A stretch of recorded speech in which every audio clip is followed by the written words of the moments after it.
So I was gonna just comment on the female empowerment of not here. That's for Serafina. Kasi parang, it didn't need to be lesbian. It's sisterly love. And that's, ganun lakas.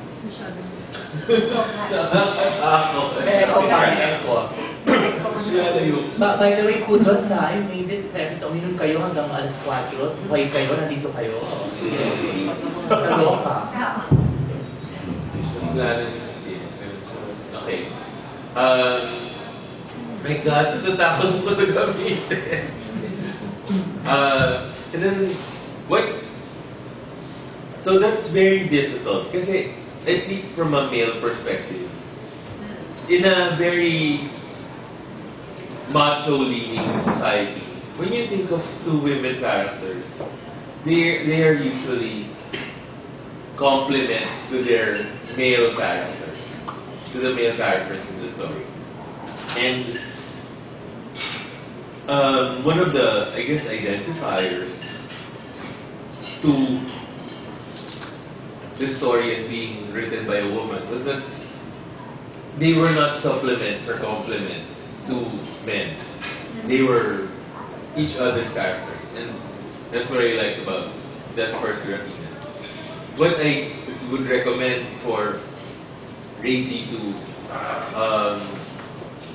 revise or consider for revision would be the placement of the narrative in time. There are several anachronisms to the narrative that I felt was not 2019. I'm wondering if it is 2019. Among these was the echo bag. Because when I was reading it, I thought it was written in a period similar to Nick Mocking, actually, before we got into the other story. Then for Serafina, their names alone seem to be influenced by Hispanic. So, but she was 25 after, and then plus, she got married at 25 and then another 45 years. So she's about 60. So she was born during the American occupation. Yet her name was Serafina, and then she had very restrictive biases, similar to a more Hispanic upbringing. So I was wondering if did the author decide to change the milieu at some point, because it was only actually the echo bag that threw me off when Lucretia came in with an echo bag. Oh wait, they're echo bags. Oo, parang even if you remove the echo bag, I think I would have placed the story earlier, like the 80s maybe. Diba? The 80s would have been a more appropriate. 80s or 90s. Pero the echo bag here. There's a phone. There's a mobile phone. Okay lang. May mobile phone naman ng 90s. Ganito kalaki. Oo, ganito kalaki. Sama kayo ah. At saka, hasyan there. Ano na yun? Nokia 3110. Malit na yun. Motorola. At saka if you were watching Bumblebee, yung Transformers Bumblebee, meron silang weaponized na yung yung cellphone. Sasagutin daw ni Rayji. Kasi minor, naman siya. So, milieu lang naman. I want to address that because when I write about the rural, I usually get preoccupied by the past talaga. Kasi like, when I write about the provincial, I think what distinguishes it from the Manila is that it can be preoccupied in the past. It's just a clear thought about it. Pero this story I based it on what Maragondon is, which is very rural. Walang Jollibee, walang mall. We have a 7-Eleven. lang. I wrote this kasi 2017, 2016, and published it last year. So, recently lang nagkaroon kami ng Alpha Mart, gano'n. Pero, It's Jollibee. wala kaming Jollibee. Hindi, Jollibee brand na. Oh, yun. Pero, yun nga, parang, how do I write about the rural without, the present rural, without it being assumed to be in the past? May time lag talaga eh. We are existing, I think, in the Philippines. Dati, I thought using memory could somehow be parang you need to be careful because sometimes it's deceptive. But here, parang gusto ko yung the act of remembering yung character. The reunion. The reunion. Between the two. And those memories na like the classical Victorian and yung mga old women sa dulo na who survive. Yes. Right. There's quiet elegance writing, even in the narrative. The way it unfolds very quietly and very elegantly. May eloquence, quietness na to. But katulad ng mga ibang comments, parang it's kind of static also, caught up in the intimacy of the moment. So I suppose it's also a kind of writing style very prevalent in both stories. But walang sociality outside the domesticity of the moment. Yung domestic space, yung kitchen, yung hindi nga nagpa-factor in yung maragondon dito, maragondon-ness dito, in ways na nag-factor in yung CDO, map, or Davao, etc. So, parang masyado bang intact din, masyadong well thought of. Kaya nga ang kundi, parang may paka-datedness. Kasi nga, it could have happened in any other time, especially the past, given yung names na ito na kapatid or magkaibigan sila, pero mga names nila usually ganun din. So, baka naman gusto rin ni Rayji na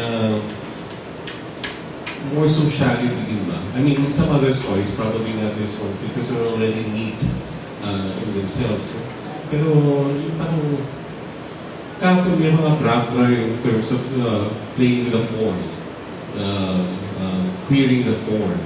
Ito naman parang may flatness in terms of the form because it really just parang I would have wanted more things done with a form, fiction or with a short story form. Hindi naman ganito I mean, siguro, in some other stories, lalabas naman na hindi ganito klaseng domestic, napaka-intimate ba? Dalawang characters, isang lugar na sa bahay at setting, etc. Baka naman pwede man sila siguro lumabas or something na magbibigay man sa atin ng kind of concreteness in the time rather than or in the place rather than simply it could have happened 10 years ago, 20 years from now, etc. Kasi yung language, parang Nick Walking na klase, di ba? The way we read ng Nick Walking when we were young, at the way we still read him, parang a kind of time warpedness dito sa ano to. I suppose may aim for classicism or universality of the time, pero at the same time, it does not address a more contemporary audience. Parang yun ba yung point ng yung sinasabi ko yung campaign. oo, baka naman well, maybe if we go to another kind of yung secret, baka we find another kind of framing or yung mobilization of the form na mas may excitement rather than nagkukwento lang. So sa akin parang nasayaran ako sa Marabunton kasi interesting place. Na parang hindi man nag-factor in yung ganung klase yung locality. Pwede rin siya nangyari ito sa US or sa Juan. Parang napakalaman yun din yung point yung writer. Malakas na talagang boses ko. Gusto ko yung pagsulat ng dalawang kwento. Sa itsura na publishable. I think yung gusto kong balikan yung unang tanong ni Joy kanina, what's lesbian about the story? Eh, ako naman, Please do. ako naman, haka ko lang ito, hula ko lang. Kasi parang yung mga character dito sa dalawang story, ng mga babae, parang nagkaroon na sila ng buhay, ng sariling kwento, na nawala yung mga husband nila.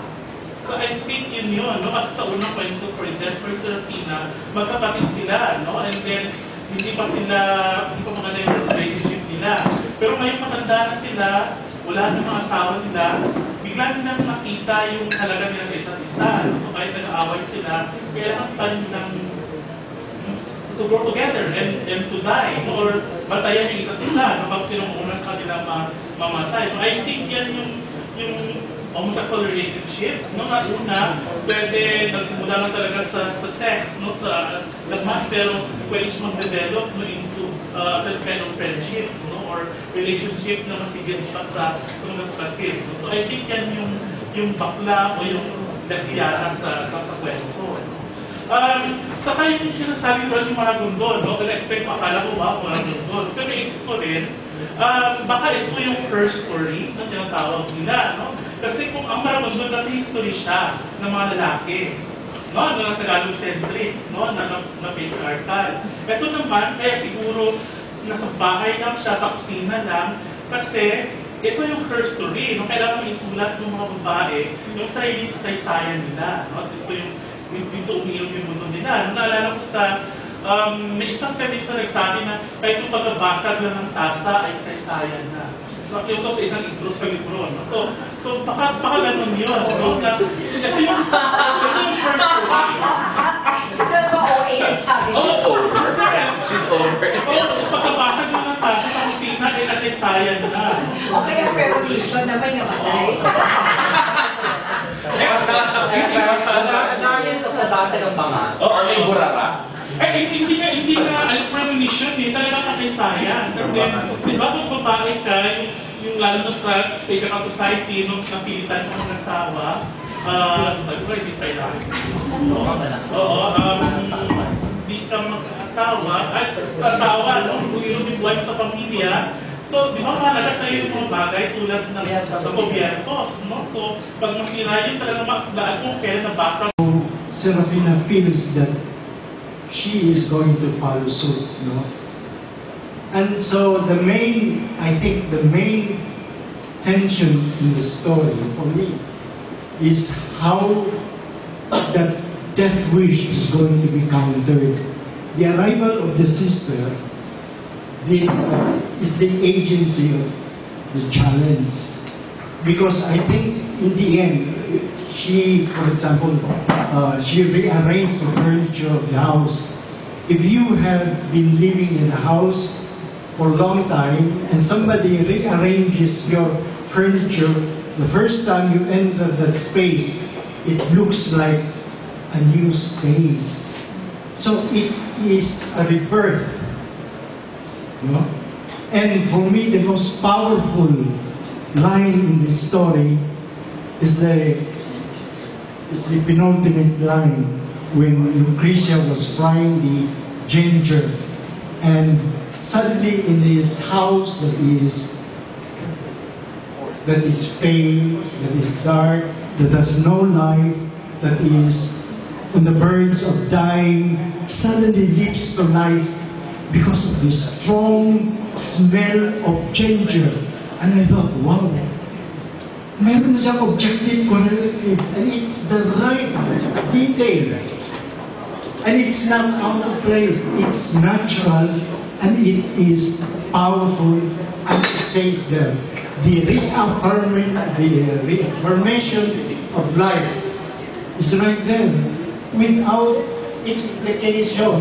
It's just give the detail, and we sense that this house, this dying house, is going to live again for a short time.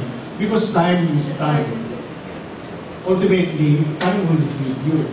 But for a while, maski na yung daughter niya is not there anymore, the sister is there. And so the return of some of the forces of life have come back. And so Serafina is not going to die very soon. That is for me the resolution of the. But and then maganda ang itong to undercut, baka ang dating is too strong, the return of life. Meron kunting deprecating gesture at the end. You're better than nobody. And looking out of the window, para bang, but it's the kind of gesture that is playful, no?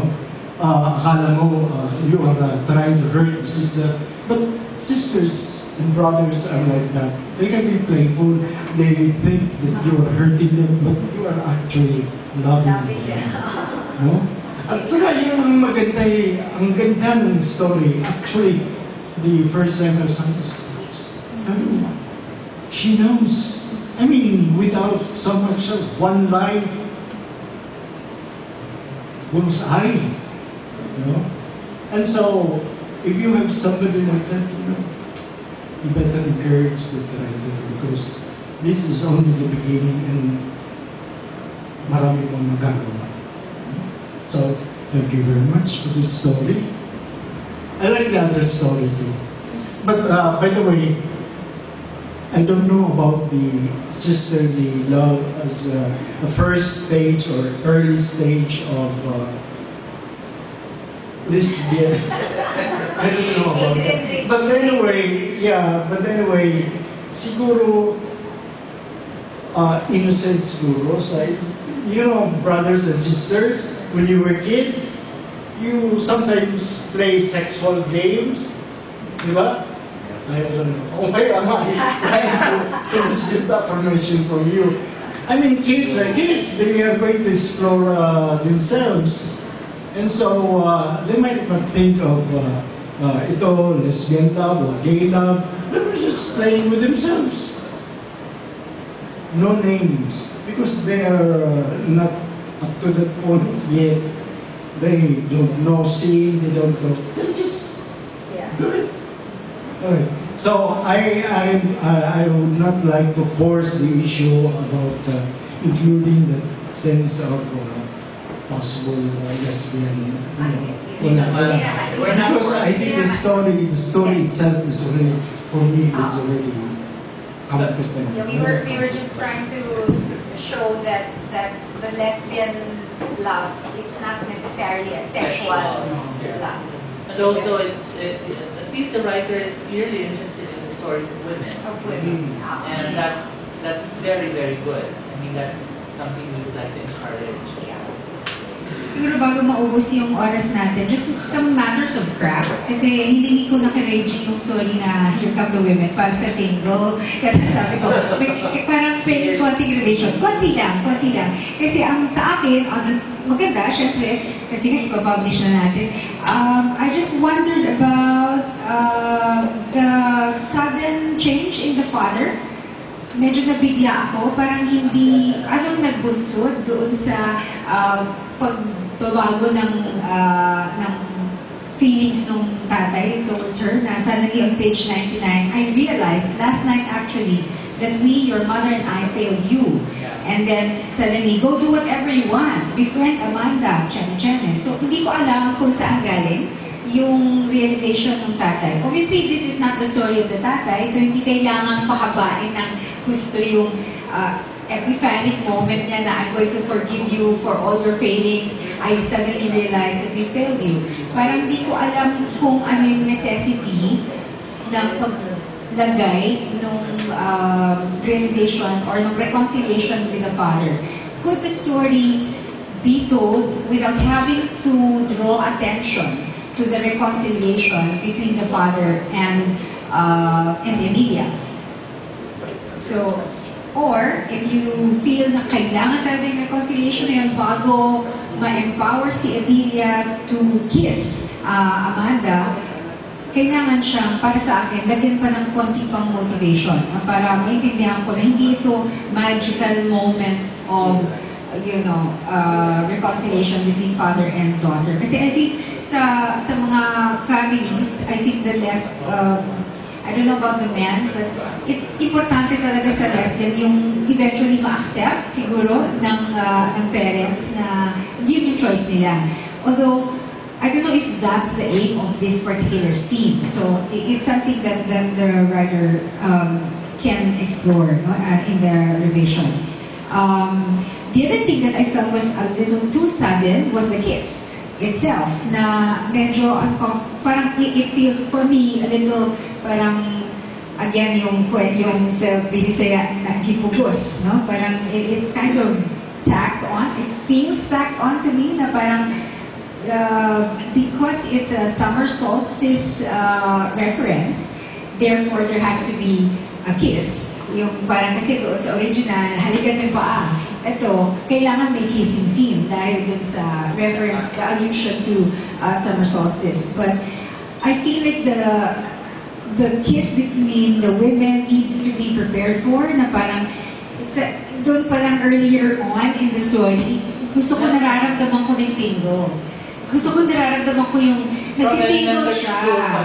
Diba? Doon pa. Dapat nung nakita niya, naalala niya, ng elementary pa lang, natingle na siya doon sa ganda ni Amanda.